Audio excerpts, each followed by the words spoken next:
Tudo bom, pessoal? Hoje eu quero conversar com vocês se o Brasil não tem jeito por causa dos brasileiros. Será que nós, brasileiros, somos o culpado disso? Então vamos conversar sobre isso. E antes de mais nada, eu queria de você o joinha que ajuda a posicionar os nossos vídeos, ajuda o nosso canal, ajuda a gente a crescer. E aí você pode compartilhar, né? Não custa nada, vai lá e compartilha se você curtiu o vídeo de assistir, vai lá e compartilha com seus amigos. E também, se você não é inscrito, eu te convido a se inscrever no nosso canal, pedir as notificações que toda semana a gente tem muito conteúdo legal para você. Então nós vamos hoje falar sobre a questão mais se o brasileiro tem jeito ou não, a minha opinião de especialista, né? Foge um pouquinho do que é o canal normalmente, né? Que o canal a gente fala sobre técnicas de estudo, sobre como estudar, como ter um estudo de verdadeira alta performance. Só que eu, antes disso, né? Eu fui professor de Direito Constitucional, mestre em Direito e Ciências Políticas pela Universidade Federal do Rio Grande do Sul.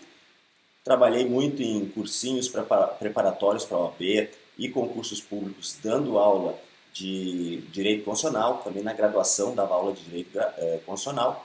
E aí eu quero conversar um pouquinho com a minha experiência, até para ajudar, né, muitas vezes a gente, né, estuda Direito Constitucional, Direito Público, Direito Administrativo, Direito Tributário. Muitos de vocês não têm formação jurídica e estão estudando essas matérias. E aí a nossa conversa de hoje pode talvez clarear algumas coisas que vocês estão estudando por aí.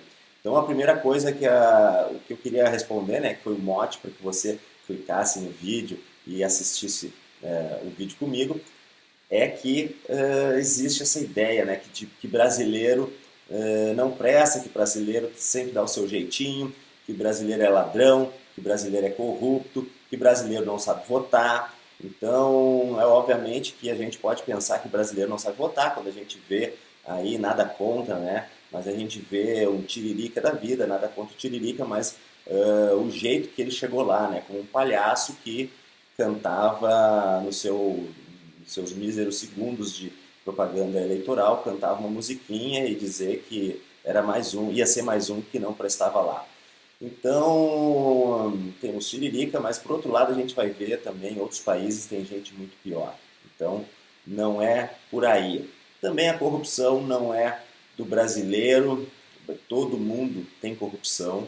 O Brasil não tem mais ou menos corrupção que outros países. Às vezes a corrupção é mais vista porque se aflora. Às vezes a questão da impunidade faz com que a gente veja mais, mas enfim, acredito que também não seja isso, né? Vai ter gente que vai me xingar aqui dizendo que sim, nós somos corruptos mais que os outros, mas vocês não conhecem os outros, vocês não podem saber se vocês são mais ou menos corruptos. A gente sempre tem a ideia de que o nosso time de futebol é o que mais sofre para ganhar, que na nossa terra é o lugar que tem mais não sei o mais assado, e a gente não conhece os outros lugares para saber, a gente não conhece um torcedor de outro time para saber se o time dele é o que mais sofre ou não. Então isso é muito relativo. Mas vamos agora falar tecnicamente o que eu acho que acontece, que é um dos grandes problemas que o Brasil não tem jeito. A gente vai ver que o Brasil, ele é, né, eu tenho um videozinho, vou deixar no izinho aí, que você vai ver um izinho aí, eu vou deixar um vídeo muito legal, que eu falo sobre as diferenças do sistema romano-germânico e do sistema common law.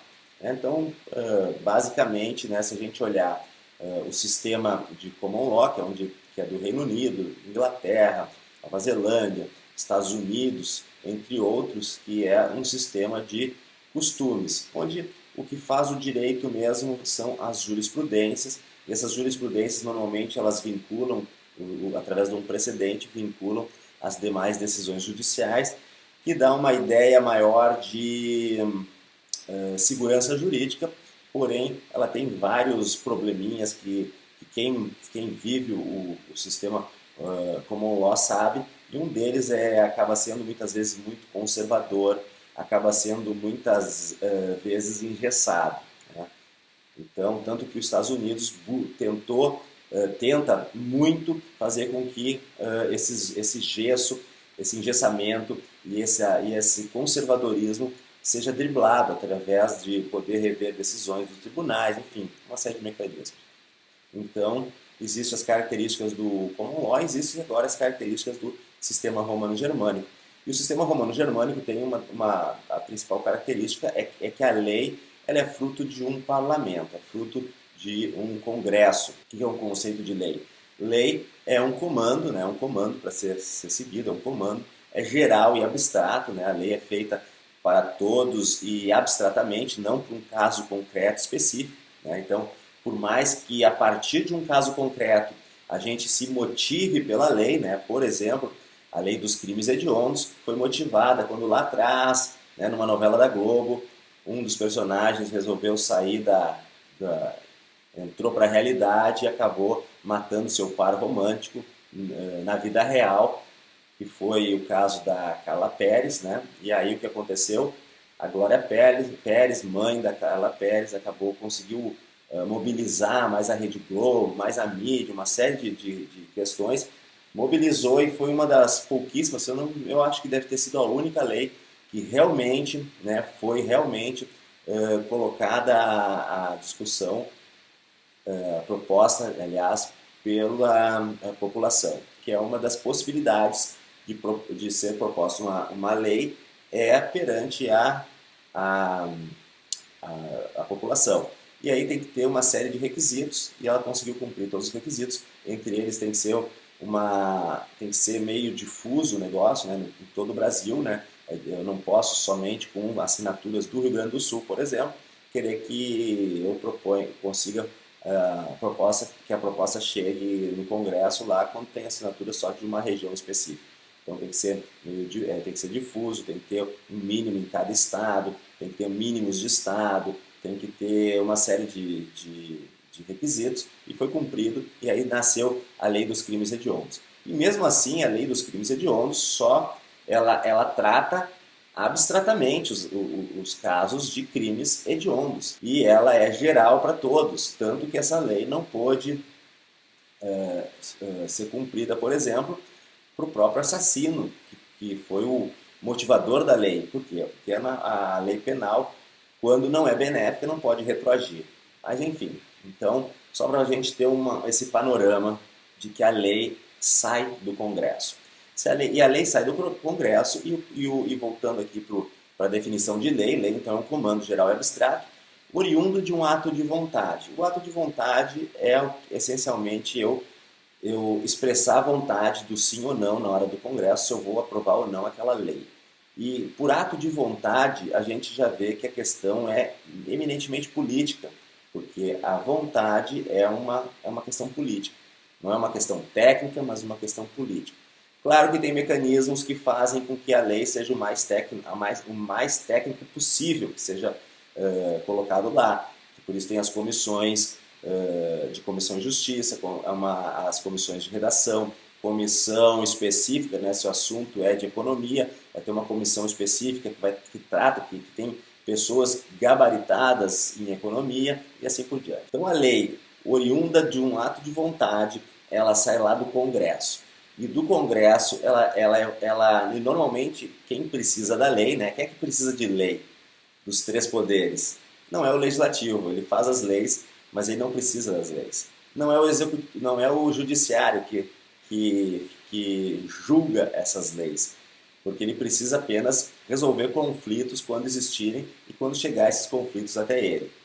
Quem precisa dessas leis para poder agir é o executivo, porque de todas as leis, né, temos as leis civis, as leis penais, mas nós temos uma série de leis que são as leis que vão fazer com que o executivo consiga atuar. Por quê? Porque o executivo só pode fazer aquilo que a lei expressamente determina, né? Lá no direito administrativo a gente vai ver que é diferente o entendimento de lei, no sentido para o executivo é aquilo que ele deve fazer, diferentemente para a pessoa civil, né? Para o cidadão, que a lei é exatamente aquilo que ele não pode fazer, ele pode fazer tudo o resto. Só que não, no direito administrativo a gente vê que não é assim, lá dá um norte mesmo e a direção que deve seguir. Então, para fazer uma Bolsa Família, para fazer qualquer atitude do governo, ele precisa de lei, tá certo? Então a lei é feita onde? Votada onde? No Congresso. Aí o presidente bota a lei lá no Congresso E o que acontece? O presidente não tem apoio suficiente para ter leis. O que acontece? Vamos lá, se a gente retroceder um pouquinho, a gente vai ver que o governo Lula foi, acho que a segunda eleição do Lula, foi onde ele mais colocou gente do PT no Congresso, ou seja, do partido dele, né? E ele tinha apenas 1/5 do Congresso. Então, quando o presidente Lula teve a maior votação da história, até então, de um presidente da República, quando ele tinha uma aprovação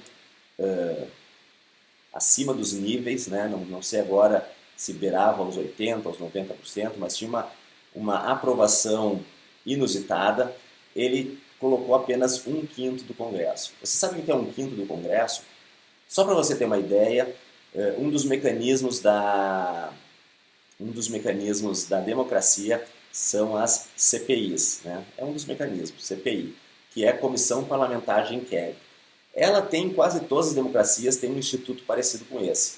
Por quê? É um instituto que protege as minorias. Então, uma minoria, para poder defender minorias, né, teoricamente, a ideia desse instituto é um instituto de fiscalização das minorias. Então, a minoria do Congresso pode ser ouvida assim, como? Através de CPIs. É o que as oposições conseguem fazer para ser ouvidas, né? Então, veja bem, para você conseguir uma CPI, você precisa de uma assinatura de 1/3 do Congresso, uma minoria de 1/3. E o partido do presidente, quando coloca muita gente, ele coloca 1/5 do Congresso. E 1/5 do Congresso não dá para fazer nada, não dá para fazer nada, nem CPI. O que acontece? O que acontecia? Lá atrás, com o Fernando Henrique, aconteciam as medidas provisórias. Então, o Plano Real, por exemplo, foi feito através de uma medida provisória. O Plano Collor, lá atrás, foi feito por medida provisória. As medidas provisórias eram sucessivamente reeditadas e o Congresso Nacional lavava suas mãos. Por quê? Porque se as coisas dessem errado, ele ia lá e apontava o dedo para poder se eleger depois. E se as coisas dessem certo, ele ia na carona, mas ele não ia ser o pai da criança se desse errado. Ele não ia ser o pai da criança se desse errado. Se desse errado, era o executivo e não o Congresso. Então, para ele ficava muito cômoda essa ideia de lavar as mãos.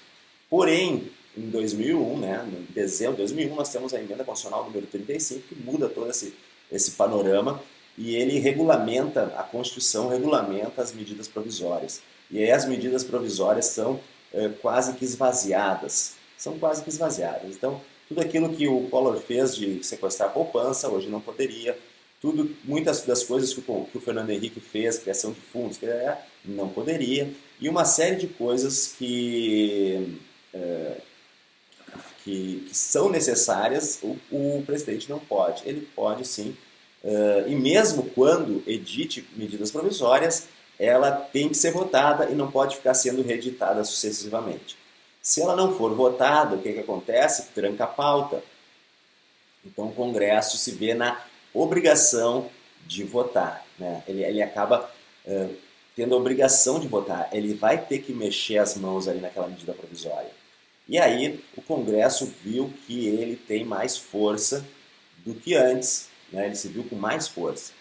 E o que acontece? O que aconteceu num primeiro momento? Aconteceu que aquilo que a gente via que era esporádico, que todo mundo dizia que acontecia, mas enfim, que eram a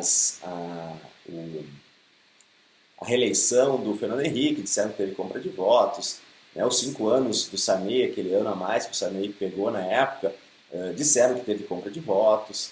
Só que quando chega o Lula, aquela compra de votos que era esporádica, mas mesmo assim era endêmica e já existia no Congresso, passa a ser muito mais constante. Aí nós sabemos tudo o que aconteceu com o mensalão. Aí o mensalão é descoberto, né? E a Dilma não tem mais a medida provisória e também já não tem mais o mensalão como tinha antes, né? O que acontece? Ela começa a inchar demais a máquina pública para poder ter correligionários, para que tenha aprovações nas suas demandas, né? Porque o governo precisa de lei. sem lei um governo não vive, então precisa da lei, precisa do Congresso, de alguma maneira vai ser votado. E é nesse viés aí que eu vejo que não é a questão do brasileiro, mas do nosso sistema. Nosso sistema tranca, né? Nós estamos ainda naquela ideia de Montesquieu de trancar tantos os poderes que o nosso sistema é totalmente trancado. Ele precisa de jeitinho, ele precisa de mensalão, ele precisa de medida provisória sendo reeditada sucessivamente, ele precisa de uma maluquice que é as PECs paralelas, ou seja, o governo não conseguiu a maioria para votar aquele pedacinho de emenda constitucional, só desse pedação aqui. O que ele faz? Vamos votar desse pedação. Por quê? Porque se ele for votar daqui uma semana, daqui um mês, essa mesma PEC talvez não passe.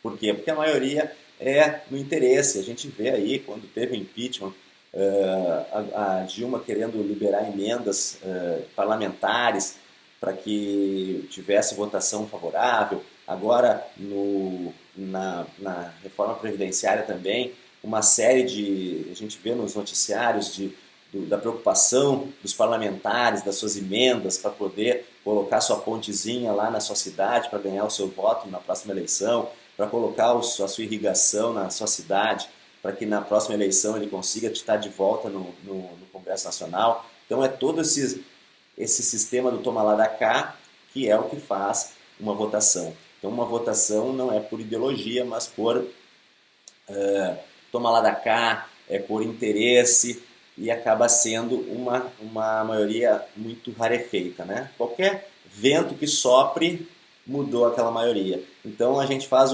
mais um jeitinho, né? Que é fazer uma PEC paralela, né? Não consegui votar tudo, então vou fazer uma PEC paralela. Talvez eu consiga trabalhar só essa PEC, mas o rombo já entrou, já foi para lá, vamos continuar. Passa a régua lá, mas vamos continuar na PEC aqui. Então isso é o que acontece. Então esse nosso sistema, né, o sistema romano-germânico, ele precisa de mais, o Congresso e o governo precisam ter mais comunicação. Precisam os dois estarem com a corda na mão e não apenas um, né? Um fica com o pires na mão, né, que é o governo muitas vezes, e o Congresso fica forte. E aí o que acontece? Ele tem que ficar dando subsídios lá para as emendas impositivas, quando não é mensalão, quando não é cargo, quando não é gerência de Petrobras, etc., para poder ter as suas aprovações. Isso aí não poderia ser. O que acontece, por exemplo, numa Espanha, numa Alemanha da vida? Lá nós temos o primeiro-ministro, e o primeiro-ministro acaba podendo dissolver, acabar, ou o Congresso ou o primeiro-ministro, um dos dois podem bailar. Então eles não vão fazer quebra de braço toda hora, por quê? Porque uma hora um dos dois cai ou os dois caem.